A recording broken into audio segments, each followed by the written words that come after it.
बिस्मिल्लाहिर्रहमानिर्रहीम, अस्सलाम वालेकुम। मैं हूं आसमा चौधरी और आप मेरा वीलॉग देख रहे हैं। और कल का एक बड़ा अहम फैसला जो आप सबने देखा, पाकिस्तान के अवाम ने देखा, पाकिस्तान से बाहर रहने वालों ने ये फैसला देखा सुना। पाकिस्तान तहरीक इंसाफ से बल्ले का निशान ले लिया गया। जैसे कि मुझे याद है माजी में खान साहब कहते थे इस बल्ले से मैं फेंटा लगाऊंगा और उनको फेंटा लगाऊंगा कि जो आज तक सुधर नहीं सके। तो शायद इसलिए पाकिस्तान तहरीक इंसाफ से ये बल्ला ले लिया गया है कि उन्होंने किसी को फेंटा लगाना था। तो ये तो चले जराए मजाक में ये बात कर रही हूँ, लेकिन सीरियसली इस अगर इशू को हम देखें और जिस तरह से ये तमाम तर समात हुई और लाइव ब्रॉडकास्ट रहा, ये पाकिस्तान के अवाम ने अपनी टेलीविजन स्क्रीन पे देखा। एक बात तो अयां थी कि चीफ जस्टिस साहब माइंड बनाकर बैठे थे और उन्होंने बिल्कुल भी बोलने की इजाजत उस तरह से नहीं दी। कोई भी पॉइंट उठाया जाता था तो वो आधा घंटा तो खुद ही बोलते रहते थे, खुद ही सवाल करते थे, खुद ही जवाब उसका दे देते थे।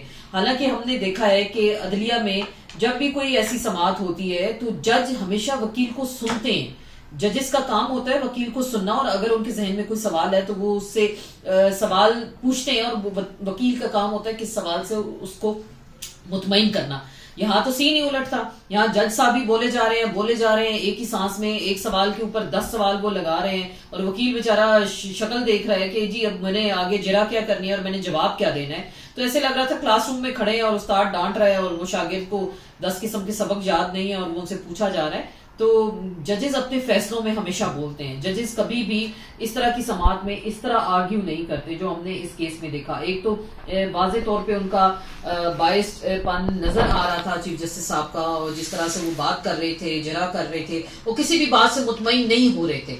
देखिए इलेक्शन सर पे है, छोटी सी बात है, सबको पता है 8 फरवरी को इलेक्शन है। अगर आपने इलेक्शन करवाने हैं, इतनी बड़ी सियासी जमात को अगर मैदान से आप बाहर कर देते हैं, उनका निशान आप ले लेते हैं, तो फिर आप क्या तवक्को करेंगे कि ये इलेक्शन फेयर एंड फ्री होंगे। सबसे पहले तो आपने इलेक्शन की रिग्ड होने को, इंजीनियर्ड होने को बुनियाद आपने रख दी सुप्रीम कोर्ट ऑफ पाकिस्तान से। आपका दरवाजा अगर उन्होंने खटखटाया, इलेक्शन कमीशन गई आपके पास कि जी अपील में हम चले गए हैं, हालांकि पेशावर हाई कोर्ट का फैसला मौजूद था, और वहां से अगर ये फैसला सुप्रीम कोर्ट से आता है कि जी बल्ले का निशान ही ले लें, तो इलेक्शन कैसा, इलेक्शन तो मजा का खेज हो गया। आपने तो मेरे ख्याल से जो जो अब तक कोशिशें हुई थी सारी, जिसको ऑपरेशन रजीम चेंज का नाम दिया, सबसे मजा का खेस जो इसमें सूरत हाल आई वो सुप्रीम कोर्ट की जानिब से आई। और ऐसी उम्मीद कोई भी नहीं कर रहा था। लोग कह रहे थे कि ठीक है कुछ सजा दी जा सकती है, जुर्माना दे दिया जाता है, जैसे कि एएनपी को कर दिया गया था कि जी आप 20,000 पे जुर्माना, 6 महीने बाद आप इलेक्शन करा रहे हैं, आपको निशान दे दिया है। ये इलेक्शन कमीशन ऑफ पाकिस्तान ने किया है। माजी में नून लीग के साथ उन्होंने ऐसा किया है कि जी जराए मजाक ही आप इलेक्शन करा लें, 2 दिन के लिए करा लें, 2 दिन क्या 2 साल तक आप उनको टाइम दे देते हैं। तो ये इलेक्शन कमीशन ऑफ पाकिस्तान का रवैया बाकी पार्टीज के साथ ऐसा है, और यहाँ पे पाकिस्तान तहरीक इंसाफ के साथ इलेक्शन कमीशन ऑफ पाकिस्तान का रवैया ऐसा है कि जी आपने इलेक्शन क्यों नहीं कराए, आपको ऐसे करवाने चाहिए थे, इंट्रा पार्टी फलां जगह होना चाहिए। ऊपर सोने पे सुहागा चीफ जस्टिस साहब पूछ रहे हैं जी कन्वेंशन कहाँ हुआ, खुले मैदान में क्यों हुआ, बिल्डिंग में क्यों नहीं हुआ, किसी होटल में क्यों नहीं हुआ, लोग कहाँ से आए, किसने पर्चियां डाली। तो क्या उनको नजर नहीं आया कि बाकी पार्टीज के अंदर इलेक्शंस किस तरह से होते हैं। चीफ जस्टिस साहब अपने फैसले में पूछ रहे हैं, बता रहे हैं कि जी मुल्क में जमहूरियत चलेगी, आमरीयत नहीं होगी। तो उनको ये आमरीयत पीपल्स पार्टी के अंदर नजर नहीं आती, जहां वाले साहब भी को चेयरमैन है, साहबजादे उनके चेयरमैन है। नून लीग में उनको ये आमरीयत नजर नहीं आती कि बेटी जो है सीनियर नायब सदर हैं, चचा सदर हैं, वाले साहब कायद हैं, समदी सीनियर नायब सदर हैं, तमाम खानदान के अरकान अनअपोज्ड हैं। एक पेपर पे आके ये चीजें सामने आ जाती हैं। बड़ी मुझे तो लग रहा है ये फैसला पाकिस्तान की जो अदलिया की तारीख है, अदलिया की जो दीवार है, उस पर स्याह हरूफ से लिखा जाएगा। जस्टिस मुनीर ने जो कुछ किया, नजरिया जरूरत की बुनियाद डाली, वो नजरिया जरूरत आज तक चल रहा है। हमेशा जुडिशरी के हमने मुतअद्दिद प्रोग्राम्स किए, सब जो लोग आते हैं उसमें उनका यही कहना है, चाहे किसी भी पार्टी से हो, कि जुडिशरी के हमेशा स्याह फैसले होते हैं पाकिस्तान की तारीख में, वो याद रखे जाते हैं। और मेरे ख्याल से ये एक ऐसे स्याह फैसले की बुनियाद डाल दी काजी फाइज ईसा ने। हालांकि जो भी उनका ग्रज था पाकिस्तान तहरीक इंसाफ के लिए, जो भी कह सकते हैं, उनके दिल में तल्ख यादें होंगी जो रेफरेंस उनके खिलाफ भेजा गया। हालांकि जिस मनसब पे फायज हैं, जिस ओहदे पे फायज हैं, जिस कुर्सी पे वो बैठे हैं, क्योंकि देखिए इंसाफ करना आपके रब का काम है। अल्लाह के पास ये मनसब है, वो बेहतरीन इंसाफ करने वाला है। दुनिया में इंसाफ करने के लिए काजी मौजूद है। अगर आपको इतने बड़े मनसब पे बिठाया गया है तो वो आप अपने बुग्ज, अपने हसद, अपने कीने को साइड पे रखें और जो भी आपकी ग्रजेस हैं वो फैसला करें कानून आइन के मुताबिक। आपने निजाम अदल को चलाना है, निजाम इंसाफ को चलाना है। तो मेरे ख्याल से एक स्याह फैसला है। बहुत सारे लोग इस पे कमेंट कर रहे हैं, इंटरनेशनल जरीदे इस पे लिख रहे हैं, वर्स्ट डिसीजन लिख रहे हैं, कोई जुडिशियल मर्डर की बात कर रहा है, कोई स्याह फैसलों की बात कर रहा है, जस्टिस मुनीर की बात कर रहा है। तो मुझे लगता है कि काजी फायजीसा साहब ने शायद 8 महीने उन्होंने इस मनसब पे रहना है। उन्होंने अपने लिए पाकिस्तान के अंदर रहते हुए जो जैसे हमने उनको सुना था जमहूरियत के अलमबरदार हैं, कानून की किताब वो अपनी जेब में लेके फिरते हैं कि इस कानून पे अमल दरामद होगा। तो इसी कानून आइन में लिखा है कि आर्टिकल 17(2) इलेक्शन कमीशन को इख्तियार नहीं देता या किसी कोर्ट को भी इख्तियार नहीं देता कि सियासी जमात को इलेक्शन से 20-22 दिन पहले आप मैदान से बाहर कर दें, उसका सियासी निशान ले लें, उसके 8-10 करोड़ वोटर को आप मैदान से बाहर कर दें। तो मुझे तो लगता है ऐसे मैदान से जो बड़ा घोड़ा आपने बाहर कर दिया और बाकी खच्चरों को मैदान में उतार दिया। आप देखते हैं कि किस तरह की दौड़ होती है। हमने बिलावल भुट्टो जरदारी को भी सुना कि जी अब 2 पार्टियां रह गई हैं, PMLN और पीपल्स पार्टी। भाई आप पहले अपने गरेबानों में झांके, 16 महीने आप इकट्ठे रहे, एक दूसरे के साथ शराकत इक्तदार में रहे, और आप ये लिख के रख लें कल को अगर ये हुकूमत में आते हैं यही बिलावल भुट्टो जरदारी इनके वजीर खारजा होंगे, यही पीपल्स पार्टी इनके साथ बैठी होगी। अभी सिर्फ अवाम को दिखाने के लिए इस तरह की बातें कर रहे हैं कि किस तरह से हम वोट ले लें।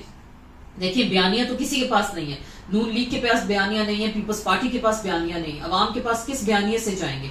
बहरहाल जो तहरीक इंसाफ के शदीद तरीन नाकिद हैं वो भी इस फैसले के हवाले से बात कर रहे हैं और खुलकर बात कर रहे हैं। ऐसा फैसला नहीं होना चाहिए था। आपकी जितनी भी ग्रजेस हैं आप उनको एक तरफ रखते, उनको इजाजत दे देते, जुर्माना आयद कर देते, दोबारा पार्टी इलेक्शन कराने का कह देते, लेकिन इतना जल्दबाजी में फैसला ना होता। फैसले लगता है कहीं और से आते हैं, लिखवाए जाते हैं, और जजेस हमेशा से सहूलतकार बनते हैं और अपना हक अदा करते हैं। तो बड़ा सदमा है पाकिस्तान के अवाम के लिए और बड़ी मायूसी की बात है जो कुछ कल हमने देखा और सुना। शायद अदलिया के जो मुख्तलिफ स्याबाब हैं उसमें भी एक स्याबाब का इजाफा हो गया है और आने वाली तारीख शायद माफ नहीं करे थी। जाहिर बात है जजेस के फैसले बोलते हैं और जजेस बोले अपने कल फैसले में, और वो आइंदा के लिए क्या जस्टिफिकेशन देंगे। अब इसका मतलब है कि कल को पीपल्स पार्टी की भी बारी आ सकती है, नून लीग से भी इस तरह से निशान छीना जा सकता है। आपने एक रवायत डाल दी। पहले 11 जजेस ने बेनजीर भुट्टो केस में खुल्लम खुल्ला कहा था कि किसी पार्टी से आप निशान नहीं ले सकते। इस बार 3 जजेस ने एक अकलियती फैसले से 3 जजेस ने ये रवायत डाल दी है कि आप किसी से भी इलेक्शन से पहले आप निशान ले सकते हैं। तो आइंदा के लिए भी आपने इंजीनियरिंग कर ली, किसी भी सियासी पार्टी को मैदान से बाहर करना है तो अब इसी तरह से होगा। बहरहाल एक बुरी रवायत डली पाकिस्तान की तारीख में। आपकी पसंद नापसंद एक तरफ, आप किसी को पसंद करते हैं नहीं करते, बेशक जो भी आपकी मर्जी मंच है, लेकिन ये हक अवाम का है। अवाम को ये हक दें, जमहूर को ये हक दें कि वो अपने लीडरान को मुंतखब करें। उनके पास ये इख्तियार होना चाहिए। किसी जज के पास, किसी आला मनसब पे बैठे हुए किसी बड़े अफसर के पास इख्तियार नहीं होना चाहिए। ये 20 करोड़ 25 करोड़ अवाम है, उनके पास इख्तियार होना चाहिए। और अगर वाकई आपने सिलेक्शन कर ली है तो 25 अरब रुपया, ये कितने अरबों रुपया आप इलेक्शन में लगाने जा रहे हैं। पाकिस्तान के अवाम का पैसा, हमारे टैक्स का पैसा है जो आप इलेक्शन में लगाने जा रहे हैं। सिलेक्शन कर लें, बता दें कि आपने इनको सिलेक्ट कर लिया, यही आपके अगले वजीर आजम है। तो इतना अरबों खरबों रुपया लगाने की क्या जरूरत है। और बैरूनी दुनिया को आप कैसे मुतमईन करेंगे। अभी से इलेक्शन की क्रेडिबिलिटी पर सवालात उठ रहे हैं, शफाफियत पर सवालात उठ रहे हैं और आइंदा भी ये सवालात उठते रहेंगे। अभी पीटीआई के लिए ये तो कठिन मरहला था, अगला मरहला खासा कठिन है। लोग वोट के लिए कैसे निकलेंगे, उनके कैंडिडेट्स को पकड़ा जाएगा, फिर से अगवा किया जाएगा, अगवा बराए तावान होगा या अगवा बराए बयान फिर सामने आएगा।